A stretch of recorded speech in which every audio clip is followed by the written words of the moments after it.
बिस्मिल्लाहिर्रहमानिर्रहीम।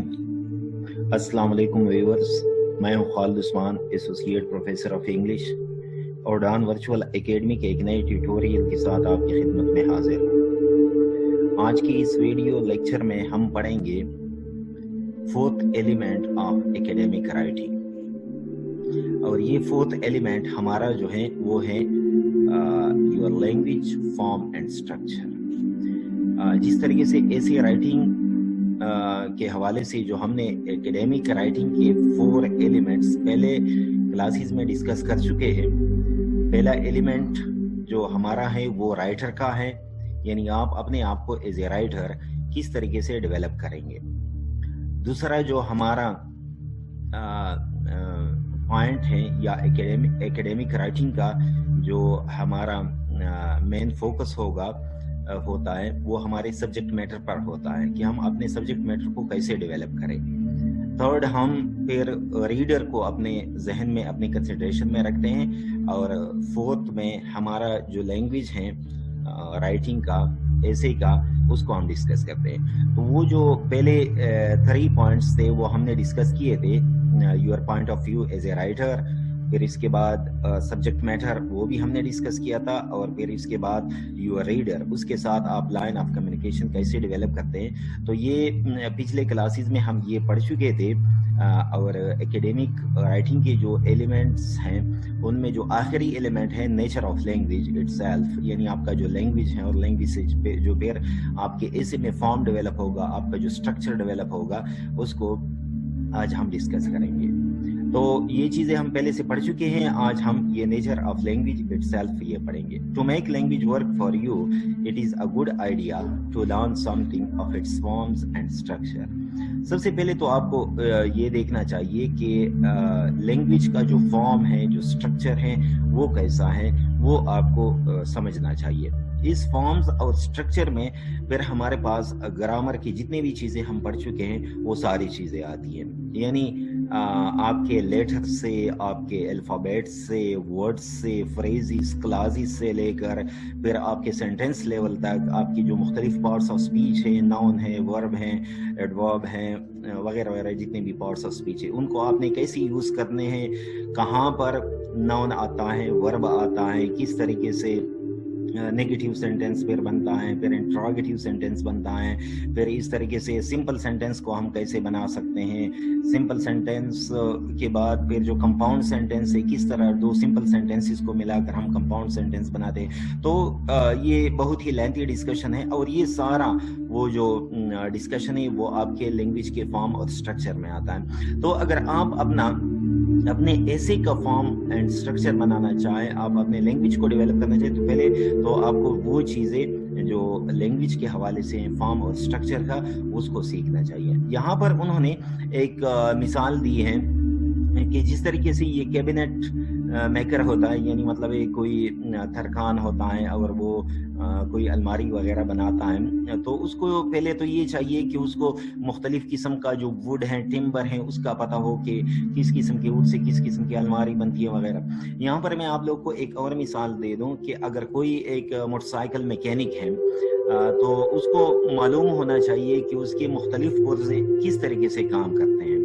फिर यानी मतलब एक छोटे एक पुर्जे का उन्हें मालूम होना चाहिए। तो इस तरह एक बेहतरीन ऐसे लिखने के लिए सबसे पहले आपको लैंग्वेज के इन छोटे चीजों का इल्म होना चाहिए। छोटी चीजों से मेरा मतलब ये है कि ये जो पार्ट्स ऑफ स्पीच हैं, जो मुख्तलिफ ग्रामर के मुख्तलिफ फिर पार्ट्स ऑफ स्पीच से निकल कर फिर हम जब सेंटेंस के लेवल पे आते हैं, इन सारी चीजों का आपको पता होना चाहिए कि इससे सेंटेंसेस कैसे बनते हैं, और फिर सेंटेंसेस से पैराग्राफ कैसे बनते हैं, और फिर पैराग्राफ से आपका ऐसे कैसे बनता है। तो इन सारी चीजों का आपको इल्म होना चाहिए। The forms we are concerned with operate on 2 level। यहाँ पर देखिए उसको बताया गया कि जब हम वो एनालॉजी यहाँ पर जो उन्होंने वो किसी तरखान का बता दिया, या मैंने जो आप लोगों को मोटरसाइकिल मैकेनिक का बता दिया, अगर इस एनालॉजी को हम लैंग्वेज पे अप्लाई करें तो फिर हमारा कंसर्न जो होता है वो 2 लेवल पे होता है। एक होता है सेंटेंस, यहाँ पर ये जो मैंने हाईलाइट किया है, और दूसरा जो है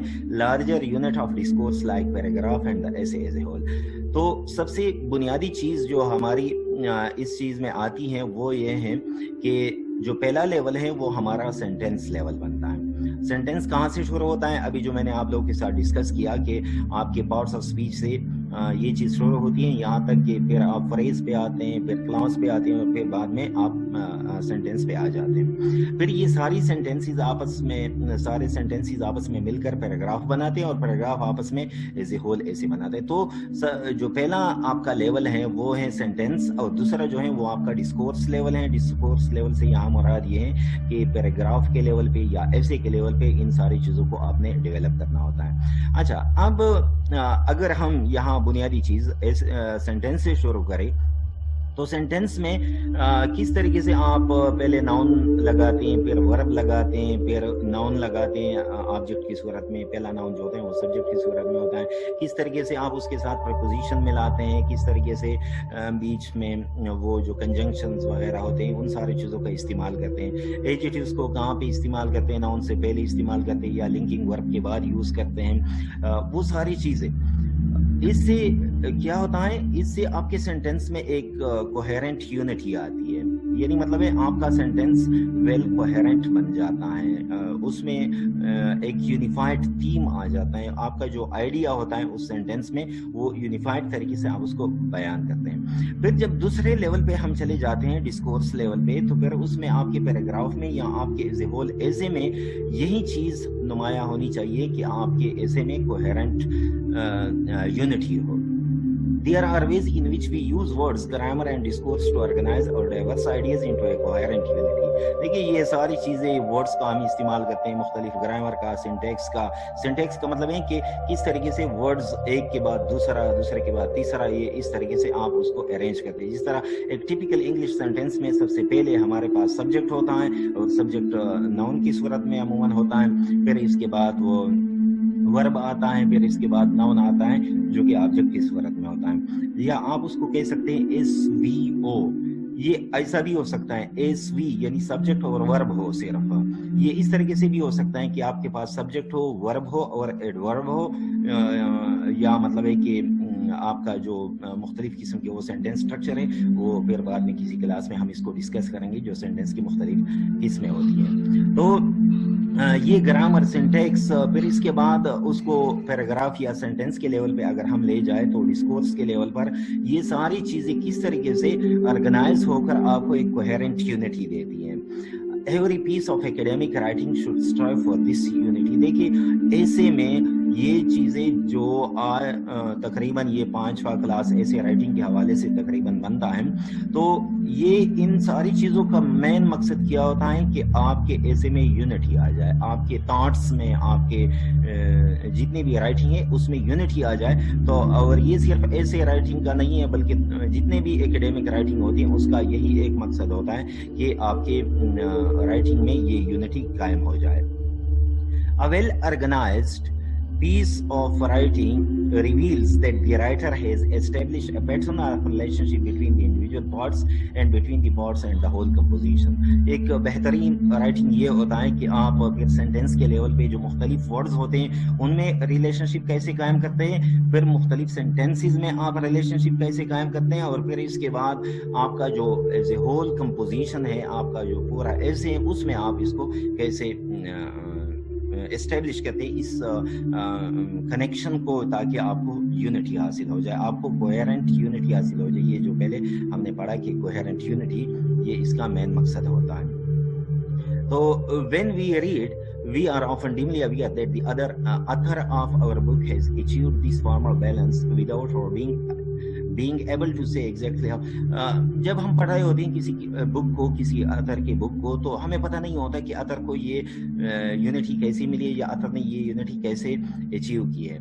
لیکن when we write, we are often uncomfortably aware that we haven't achieved it. تو جب ہم لکھتے ہیں تب ہمیں پتہ چل جاتا ہے کہ یہ تو میری رائٹنگ میں وہ یونٹی نہیں ہے جو یونٹی دوسرے جو ویل اسٹیبلشڈ آتھرز ہیں, جن کی کتابوں میں, جن کی ایسیز میں یہ چیزیں ہیں, تو یہ تو میری رائٹنگ میں نہیں ہے. یہ جب ہم لکھتے ہیں, جب ہم کسی ایسے پر پریکٹس کرتے ہیں, उस वक्त हमें पता चल जाता है कि हमें ये यूनिटी हासिल नहीं हुई है, तो उस वक्त हम अनकंफर्टेबल बन जाते हैं. Sometimes we begin to realise that our thinking and writing are just going around in circle. देखिए आपको एहसास हो जाता है कि ये तो जो कुछ मैं लिखता हूँ या तो इसमें रिपीटिशन आ जाता है, या ये गोइंग अराउंड इन सर्कल का मतलब ये है कि आप किसी बात को जो एक मरतबा कहते हैं उसको दोबारा से अननेसेसरीली रिपीट करते हैं, या तो ये है, या आपने जो बात की उस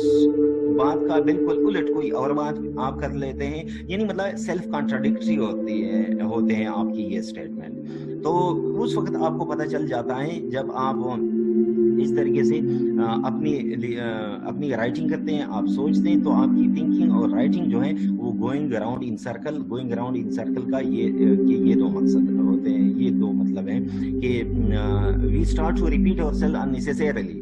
आपने यानी इसको रिपीट किया है, कॉन्ट्राडिक्ट किया है, आपने contradict ourselves or fail to show the connection between ideas. ये तीन चीजें यहाँ पर उसने बयान की हैं कि गोइंग अराउंड इन सर्कल का क्या मतलब है. आप अननेसेसरीली अपने आप को रिपीट करते हैं, या कभी कभार आप अपने आप को वो कर लेते हैं, ये मैं थोड़ा सा अंडरलाइन कर लो, आप अननेसेसरीली अपने आप को रिपीट करते हैं, या आपने जो बात की उसको दोबारा से कोई और बात आप कह देते हैं जिसमें पहले ही बात और दूसरी बात उसमें कॉन्ट्राडिक्शन होता है, या कभी कभार आप वो कनेक्शन एस्टेब्लिश नहीं करते जो कि आपकी ऐसे का मेन मकसद होना चाहिए. तो ये मसले उस वक्त आपको क्लियर हो जाते हैं, आपको दिखाई देते हैं जिस वक्त आप लिखते हैं. तो अगर आपको याद हो कि वो जो स्टार्ट में हमने कहा था कि रीडिंग जो है वो तो ठीक है, लेकिन आपको अगर बेहतरीन ऐसे राइटर बनना है तो इसके लिए आपको उस पे ज्यादा प्रैक्टिस करनी चाहिए. लिखने पे आपने राइटिंग बहुत ज्यादा करनी है. We become aware that whenever we arrive at the end of the section of the essay or a paragraph or even of a sentence, we do not know where to turn next or how to establish connection between what is written and what is to be written. ये confusion पैदा हो जाती है जब आपका वो सही sense develop नहीं होता कि जो कुछ आपने लिखा है पहले से आप लिख चुके हैं, या आगे आपने जो कुछ लिखना है उसके दरम्यान आपने उसको कैसे कनेक्ट करना है, आपने उसमें कनेक्शन कैसे लाने पूरे ऐसे में या मतलब पैराग्राफ में या सेंटेंसेस में आपने कहाँ पर किस साइड पे मुड़ना है, टर्न करना है. तो ये मसाइल आपके सामने उस वक्त आ जाते हैं जब आप लिखते हैं. We become more and more unable to decide between what should be included in the essay and what should be left out. देखिए ये बहुत इंपॉर्टेंट चीजें जो कोई आपको नहीं बता सकता, आपने खुद अपने तौर पे इसको सीखना है. आपने ऐसे में कौन सी चीज है जो आपने लिखना है और कौन कौन सी चीजें हैं जिसको आपने छोड़ना है. what should be included in the essay, ऐसे में आपकी क्या क्या चीज इंक्लूड होनी चाहिए, and what should be left out, कौन कौन सी चीजें हैं जिसको आपने छोड़ना है. तो ये चीज आप को इब्तिदा में पता नहीं होता. जब आप अनएक्सपीरियंस्ड राइटर होते हैं तो इन मसाइल का आपको सामना होता है जब आप लिखते हैं, और उस वक्त आपको पता चल जाता है जब आप लिखते हैं. पढ़ने के दौरान आपको पता नहीं होता, किसी दूसरे के किसी ऐसे को जब आप पढ़ते हैं, किसी दूसरे के अथर के बुक को जब आप पढ़ते हैं तो उस वक्त आपको पता नहीं होता. जब आप खुद अपनी तरफ से कोई ऐसे वगैरह लिखते हैं तो उस वक्त आपको पता चल जाता है. Paragraphs become very very long और वेरी वेरी शॉर्ट. देखिए एक जो आप उसको कह दे कि जो विजिबल इंडिकेटर है इस चीज का कि आपके ऐसे में आपके पैराग्राफ्स में यूनिटी नहीं है, तो उसका जो एक एक्सटर्नल आप उसको कहे इंडिकेटर है वो ये है कि या तो आपके पैराग्राफ बहुत ज्यादा लंबे हो जाते हैं या बहुत ज्यादा शॉर्ट हो जाते हैं. Sentences become long and convoluted. आपकी जो सेंटेंसेस हैं, ये दूसरा पॉइंट आपको बता रहा है, आपकी जो सेंटेंस वो लेंथी हो जाते हैं, कन्वोल्यूटेड उलझ जाते हैं, such that the end has quite forgotten the beginning. तो आपने सेंटेंस जिस चीज से शुरू किया तो आप जिस चीज पर उसको फिर खत्म कर रहे होते हैं वो बिल्कुल मतलब उसका आपको पता भी नहीं होता, पता भी नहीं चलता. तो ये उसके एक्सटर्नल इंडिकेटर्स हैं कि आपके ऐसे में आपके पैराग्राफ में आपके सेंटेंसेस में यूनिटी नहीं है, कोहेरेंस नहीं है. more or less random mistakes in some aspect of grammar begin to creep in. कभी कभार आपको फिर पता चल जाता है कि ये तो ग्रामर की मिस्टेक भी मैं कर रहा हूँ. और all we get that feeling that our writing does not flow, that some aspect of its structure has collapsed. तो जब आप लिखते हैं तब आपको पता चल जाता है कि ये तो मेरी जो राइटिंग है ये तो फ्लो नहीं कर रही है, और यानी मतलब उसमें वो जो फ्लोइंग का होना चाहिए, मतलब थॉट्स फ्लो होने चाहिए, वो उसमें नहीं है. तो उस वक्त आपको पता चल जाता है जब आप उसको लिखते हैं. The first difficulty we face is in learning to recognize when these symptoms are present. अच्छा, ये जो सबसे मतलब जो अनएक्सपीरियंस्ड राइटर्स होते हैं, ऐसे लिखने वाले जो स्टूडेंट्स होते हैं, पहले तो उनको ये पता ही नहीं होता कि उनके पैराग्राफ्स में या उनके ऐसे में ये मसाइल हैं. तो इन सिम्टम्स का उन्हें कैसे पता चलेगा? तो इन सिम्टम्स को लर्न करना कि मेरे ऐसे में ये प्रॉब्लम है, ये सबसे बड़ी डिफिकल्टी है कि उनको ये पता नहीं होता. Sometimes they are not particularly apparent to us while we are writing. कभी कभार ये होता है कि हम लिखते हैं, हमें पता नहीं होता. Only revealing themselves when we read the piece over later. जब आप उसको लिखते हैं तो लिखने के बाद जब अपने ऐसे को पढ़ते हैं उस वक्त आपको पता चल जाता है. इब्तिदा में जब आप लिखते हैं तो आपको पता नहीं होता. तो ये सबसे बड़ी डिफिकल्टी होती है स्टूडेंट्स के लिए. Sometimes our own sense of form is not sufficiently developed to enable us to see aspect of our problem at all. अच्छा, ये भी मसला होता है कि हमें पता ही नहीं होता कि फॉर्म होता क्या है. फॉर्म को मैंने कैसे एस्टेब्लिश करना है, मैंने यूनिटी कैसे अपने ऐसे में अपने पैराग्राफ में लानी है. तो कभी कभार तो ये भी मसला होता है कि हमको फॉर्म का भी पता नहीं होता. We learn these things by having our writing criticized by other. ये बड़ा इम्पोर्टेंट पॉइंट है कि अगर आपको ये पता नहीं कि आपके ऐसे में फॉर्म आपने कैसे लाना है, तो आप ऐसे लिखिए और किसी और को दे दें कि वो चेक करे, वो क्रिटिसाइज करे.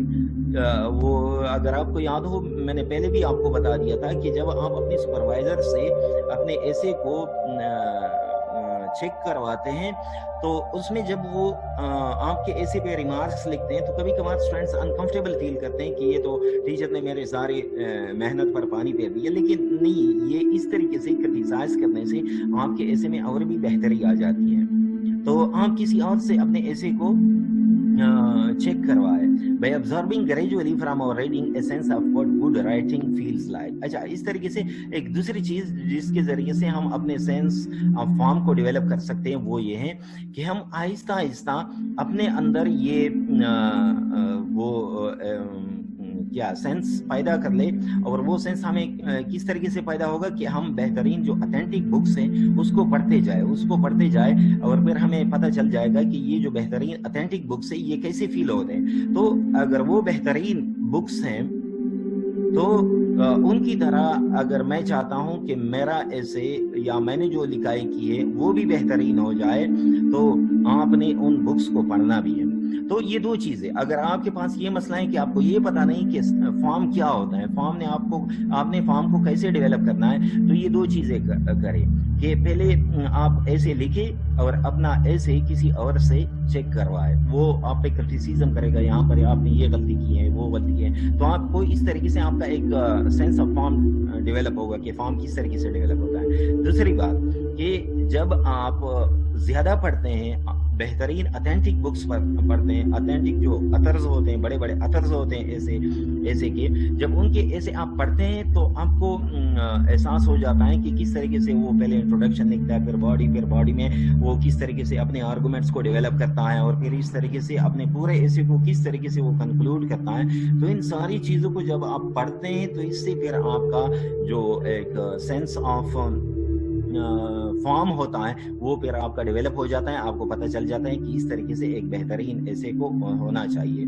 तो ये दो तरीके हैं जिसके जरिए से आपको फॉर्म का पता चल सकता है. It is therefore often only a vague sense of discomfort in the first instance that alerts us to the situation in our own writing. तो अगर आपको पहले से पता चल जाए कि आपकी ऐसे में मसाइल हैं, आपका ऐसे फ्लो नहीं कर रहा, आपके सेंटेंसेस में मसाइल हैं, आपके पैराग्राफ में मसाइल है, पूरे ऐसे में آپ کے مسئلے ہیں تو یہ تھوڑا سا ڈسکمفرٹ آپ فیل کریں گے، لیکن پھر یہی ڈسکمفرٹ آپ کو مجبور کر دیتا ہے کہ آپ مزید پڑھیں، آپ لکھیں، آپ اپنے ایسے کو کسی سے چیک کروائیں، تو اس سے آپ کا وہ جو سینس آف فارم ہے وہ ڈیولپ ہوگا اور آپ کے ایسے میں اس طریقے سے یونٹی آ سکتی ہے، اور یہ جو آپ کا فارم ہے، آپ کا جو اسٹرکچر ہے ایسے کا، اس طریقے سے وہ ڈیولپ ہو سکتا ہے۔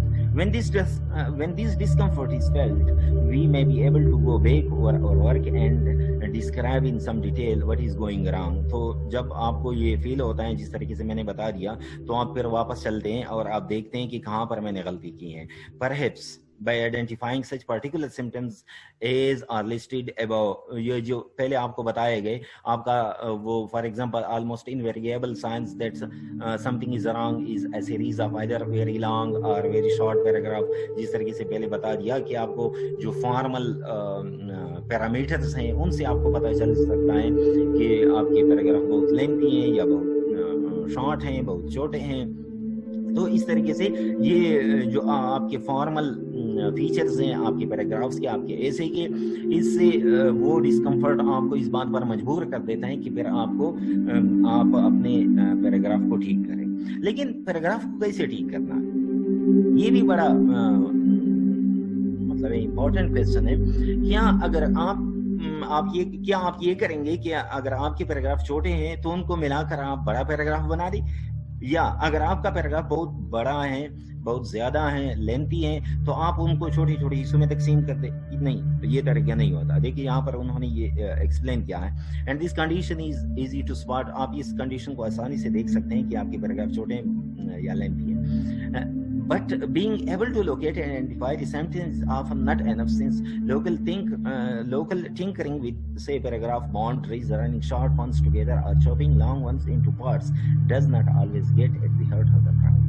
دیکھیے وہ جو میں آپ کو بتا رہا تھا کہ آپ چھوٹے چھوٹے پیراگراف کو بڑا پیراگراف بنائیں، یعنی مطلب پیراگراف کے باؤنڈریز کو آپ ایکسپینڈ کریں، یا جو لینتھی پیراگراف ہے آپ اس کو چھوٹی چھوٹی حصوں میں تقسیم کریں، کانٹیں، تو یہ آپ کے مسئلے کا حل نہیں ہے۔ This is the point at which we often have to decide to cross out the whole passage and start again. کبھی کبھار یہ بھی ہوتا ہے کہ آپ پورا پیراگراف کراس کریں اور نئے سرے سے پیراگراف لکھیں۔ مسئلے کا حل یہ نہیں ہے کہ آپ کا پیراگراف چھوٹا ہے، اسمال ہیں، شارٹ ہیں، تو آپ 2-3 پیراگراف کو ملا کر آپ ان سے ایک لینتھی پیراگراف بنائیں، یا آپ کا پیراگراف لینتھی ہے تو آپ اس کو کاٹ کر 2 یا 3 حصوں میں تقسیم کریں۔ نہیں، بلکہ اکثر یہ ہوتا ہے کہ آپ کو یہ پورا پیراگراف کاٹنا پڑتا ہے اور آپ نے اس پیراگراف کو دوبارہ سے لکھنا ہوتا ہے۔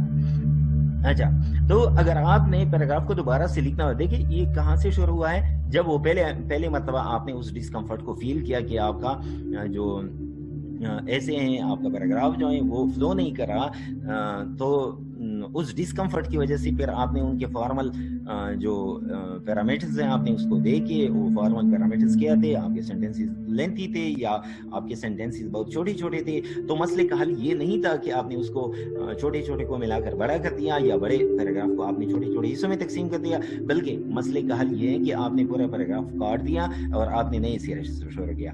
دیکھیے مسئلہ کیا تھا یہاں پر، وہ جو آگے آپ کو بتا رہا ہے وہ یہ تھا کہ آپ کا جو سبجیکٹ میٹر تھا آپ نے اس کو صحیح طریقے سے سمجھا نہیں تھا، یا مطلب ہے کہ آپ نے اس کو صحیح طریقے سے آپ نے اس پر وہ گراسپ نہیں کیا ہوا تھا، یعنی مطلب اس کا جو جسٹ ہے، اس کا جو بنیادی ماخذ ہیں آپ کی اس پوائنٹ کا جس کو آپ نے ڈیولپ کرنا ہے، اس کی جو اہمیت ہے، اس کو آپ نے صحیح طریقے سے جج نہیں کیا ہے۔ تو جب آپ نے جج نہیں کیا، آپ کو اس ڈسکمفرٹ کا پتہ چلا، تو پھر جا کر آپ اسی ٹاپک پر واپس جاتے ہیں اور اس کو دوبارہ سے پڑھتے ہیں نئے سرے سے، تو پھر اس میں فائدہ یہ ہوتا ہے ٹھیک ہے، آپ کے لیے مشکل تو ہوتا ہے کہ آپ نے ایک چیز کو، ایک بک کو، ایک آرٹیکل کو ایک مرتبہ پڑھا ہے، آپ اس یا ایک پوائنٹ کو آپ نے ایک مرتبہ ایکسپلور کیا ہے، دوبارہ سے جب آپ ایکسپلور کریں گے، لیکن فائدہ اس کا یہ ہوتا ہے کہ پھر اس سے آپ کا سبجیکٹ میٹر ڈیولپ ہوتا ہے، اور سبجیکٹ میٹر کے ڈیولپ ہونے سے پھر آپ کا وہ جو ایسے کا فارم ہے، اسٹرکچر ہے، وہ ڈیولپ ہو جاتا ہے،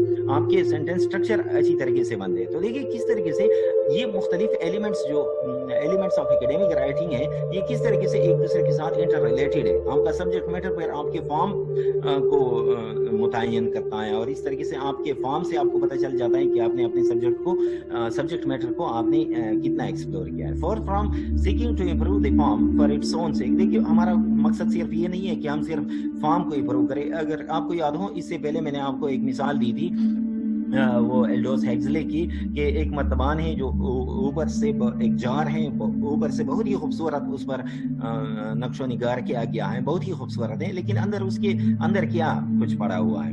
تو ایسے میں آپ نے صرف فارم پہ ہی فوکس تو نہیں کرنا ہے. Our rewriting gives us a chance to improve our understanding of the subject matter we are writing about. تو subject matter جس کے متعلق ہم لکھ رہے ہیں اس کی انڈرسٹینڈنگ کو امپروو کرنے کا بھی ہمیں چانس دیتا ہے.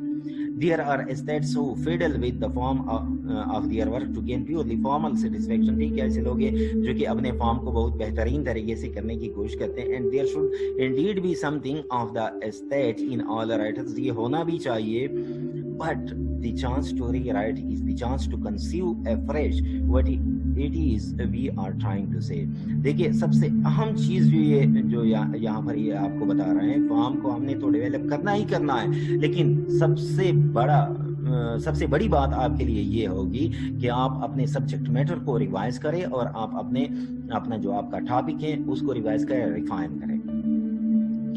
And that means searching for an idea which becomes the new focus of attention, a new unifying vision of the subject.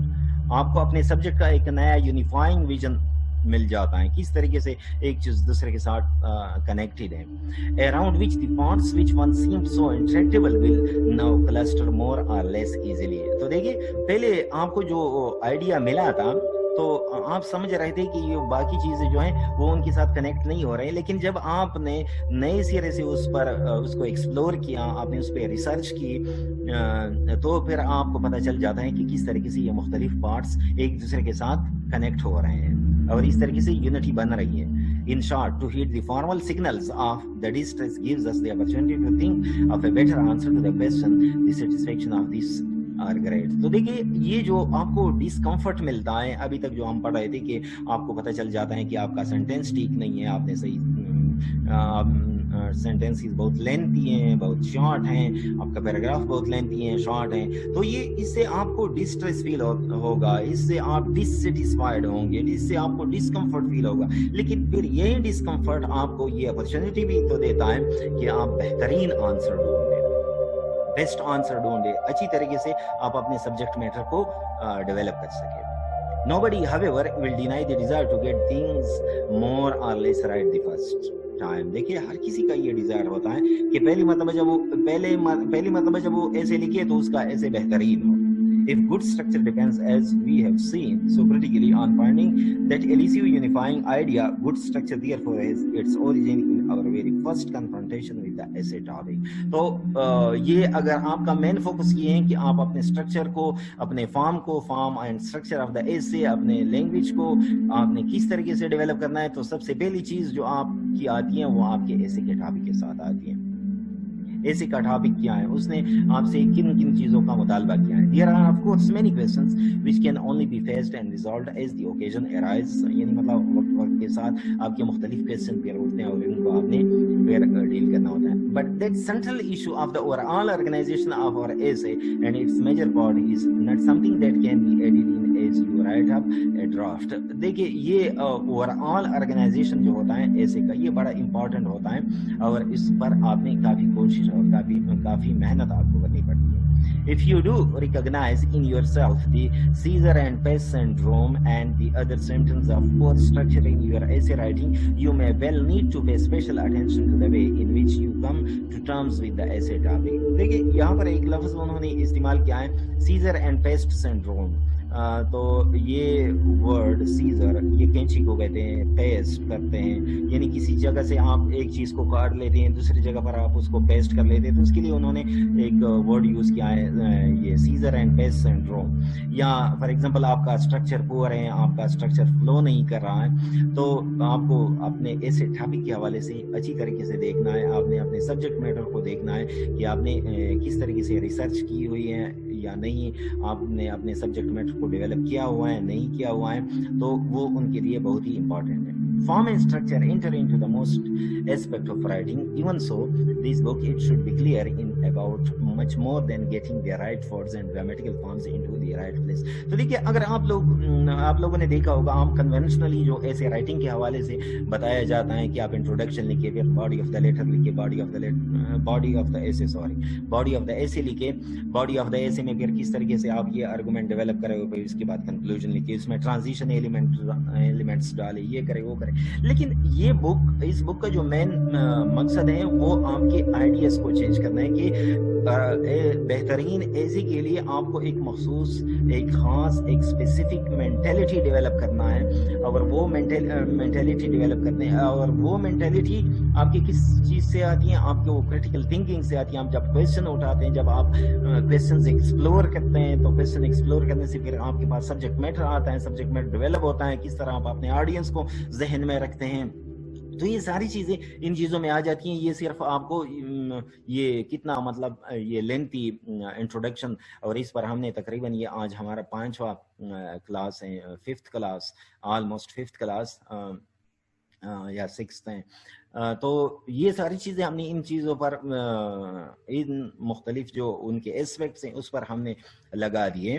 तो बात सिर्फ ये नहीं है कि मतलब form and structure into the aspect of writing. Even so this book, it should be clear, it is about much more than getting the right words and grammatical forms. सिर्फ बात ये नहीं है कि आप अल्फाज को लिखे, अल्फाज और ग्रामेटिकल फॉर्म्स, इन चीजों को लिखे, यहाँ तक बात काफी नहीं है. ये ग्रामेटिकल फॉर्म्स आपके या आपके वर्ड्स इंपॉर्टेंट हैं, वो मैंने आपको पहले भी बता दिया था. कोई इसका मतलब ये नहीं है कि ये इंपॉर्टेंट नहीं, ये इंपॉर्टेंट है, इसको आपने सीखना है. आपकी लैंग्वेज आपके थॉट्स को आपके रीडर्स तक पहुंचाते हैं. लेकिन जो हमारे स्टूडेंट गलती कर लेते हैं वो ये कि उनका फोकस सिर्फ वर्ड्स और ग्रामेटिकल फॉर्म्स पे होता है. उसके पीछे जो आइडियाज होते हैं और आइडियाज को किस तरीके से कनेक्ट करना होता है, उन पर उनका फोकस नहीं होता. To write well, you will also need progressively to learn about yourself and the way your own mind works. आपकी जो अपनी सोच है वो किस तरीके से जा रही है. About the ways in which you attain to knowledge, किस तरीके से आप नॉलेज अटेन करते हैं. And about the academic culture in which you and your reader live. आपका एकेडमिक कल्चर क्या है, आप किस के लिए ये ऐसे लिख रहे हैं. तो इन सारी चीजों को आपने जहन में रखना होता है. Dealing adequately with all these claims to the attention demands that you gradually work out for yourself a set of procedure. आप अपने लिए कुछ ऐसी प्रोसीजर बनाएं एंड कंडीशन बनाएं that will not only improve your efficiency but also open up new, more interesting and more subtle ways of approaching your work. तो इस तरीके से आप जब अपने वर्क को अप्रोच करेंगे, आप अपने ऐसे का जो काम है उसको आगे लेके जाएंगे, तो इसे ये बड़ा इंटरेस्टिंग प्रोसेस है. और आपको नई नई subtle ways of approaching your work इनका पता चल जाएगा. You will find in this book various hints and recommendation about what you might take account in trying to reach that happy state where you can even enjoy the taxing process of writing. तो ये book आपको इन चीज़ों के हवाले से ज़्यादा बताता है. यानी मतलब यहाँ चूंकि ये इंट्रोडक्शन है इस बुक का, आपको ये जो एकेडमिक एलिमेंट्स आपको बताए गए, तो यहाँ पर आपको पहले से बता रहे हैं कि इस बुक में आपको क्या चीज़ें बताई जाएगी. आपको ये चीज़ें सिर्फ नहीं बताई जाएगी कि ये नाउन है, ये प्रोनाउन है, ये नाउन फ्रेज है, ये एडजेक्टिव फ्रेज हैं वगैरह वगैरह, ये इंडिपेंडेंट क्लास है, ये डिपेंडेंट क्लास है, नहीं, बल्कि इन चीज़ों से कैसे काम लेना है, आपने अपने फॉर्म को कैसे डेवलप करना है. तो ये बुक आपको पहले से बता रहे हैं. और बाकी ये मतलब है कि जितना भी उन्होंने लिखा है, अच्छा ठीक है पढ़ लेते हूँ, कम है. This the particular sentences you make of the issue treated here is however your own responsibility. आपकी अपनी रिस्पांसिबिलिटी बड़ी इंपॉर्टेंट है. The success with which all these matters are resolved will be apparent in the artefact that emerges. Every piece of your writing you preserve will always remain an articulate testimony to your state of mind. देखिए, आप जो कुछ भी लिखते हैं ये आपकी जहन की, आपके स्टेट ऑफ माइंड की टेस्टिमनी होती है. when you wrote it, जिस वक्त आपने उसको लिखा लिखा था। तो देखिए अगर इसमें कोई गलती है तो इसका मतलब है कि आपके स्टेट ऑफ माइंड में कहीं पर आप सही तरीके से नहीं सोचते, सही तरीके से आप इसको एक्सप्लोर नहीं करते, तो वहाँ आप इस चीज़ को ठीक करें, आपका वो ऐसे का जो फॉर्म है, स्ट्रक्चर है, वो भी ठीक हो सकता है। This is what makes writing, even if only another academic essay, an attempt to deal not only with the topic but with knowledge itself. आपका काम सिर्फ टॉपिक के साथ नहीं है बल्कि पूरे नॉलेज के साथ है, with other people के साथ है, and with yourself, तो इन चीज़ों के साथ है। तो ये यहाँ पर हमारा वो इंट्रोडक्शन, इस बुक का जो इंट्रोडक्शन है वो ख़त्म हुआ। थोड़ा सा मैं आप लोगों को ब्रीफली रिकेपिचुलेट करूं कि उसमें आपको बताया गया कि एकेडमिक राइटिंग के मेन एलिमेंट्स क्या हैं। मेन एलिमेंट्स उन्होंने 4 बता दिए। राइटर हैं, आपका सब्जेक्ट मैटर है, आपके रीडर हैं, और आपकी लैंग्वेज या लैंग्वेज के साथ उन्होंने जो फॉर्म का और स्ट्रक्चर का जिक्र किया। फिर इसके बाद हमने एक क्लास को मुकम्मल तौर पे उस पर ले लिया कि आप एज ए रीडर अपने आप को कैसे डेवलप करेंगे, आप अपने सब्जेक्ट मैटर को कैसे डेवलप करेंगे, आप अपने रीडर को किस तरह अपने जहन में रखेंगे। और आज के इस लेक्चर में फिर हमने पढ़ा कि आपने अपने लैंग्वेज को, अपने फॉर्म को, अपने स्ट्रक्चर को किस तरीके से डेवलप करना है। तो यहाँ पर हमारा इंट्रोडक्शन ख़त्म होता है। फिर इसके बाद जो इस बुक में हमारा पार्ट 1 है, यानी मतलब एक बुक असल में यहाँ से शुरू होता है, वो है आपका रिफ्लेक्शन एंड रिसर्च। तो इंशाल्लाह अगर ज़िंदगी रही तो अगले क्लास में हम रिफ्लेक्शन एंड रिसर्च पढ़ेंगे। तब तक के लिए इजाज़त दीजिए। अल्लाह हाफिज़।